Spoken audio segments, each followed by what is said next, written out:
அனைத்து கட்டமைப்பு வசதிகளும் உள்ள மருத்துவமனைகளில் அவர்களை சேர்த்து தேவையான சிகிச்சையை அளிக்க வேண்டும் என்று வேண்டுகோள் விடுக்கிறேன்.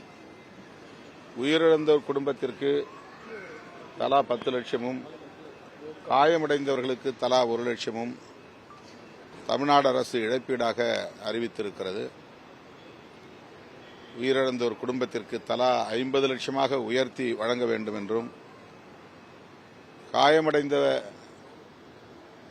அனைவருக்கும் சிகிச்சை பெற்று வரும் அனைவருக்கும் தலா 5 லட்சம் இழப்பீட்டுத் தொகையாக வழங்க வேண்டும் என்றும் தமிழ்நாடு அரசுக்கு விடுதலை சிறுத்தைகள் கட்சியின் சார்பில் வேண்டுகோள் விடுக்கிறேன்.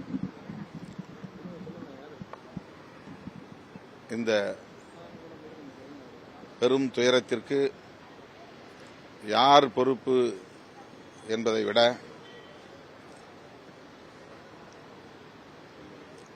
உயிருக்கு போராடுகிறவர்களை உடனடியாக காப்பாற்ற வேண்டும் என்பதிலே கவனம் செலுத்த வேண்டும். மாண்புமிகு முதலமைச்சர் அவர்கள் இரவோடு இரவாக அந்த பகுதிக்கு சென்று அந்த மக்களை சந்தித்து ஆறுதல் சொல்லியிருப்பது நம் அனைவருக்கும் ஆறுதல் அளிக்கிறது. தமிழ்நாடு அரசு மேற்கொண்டிருக்கிற இந்த போர்க்கால நடவடிக்கை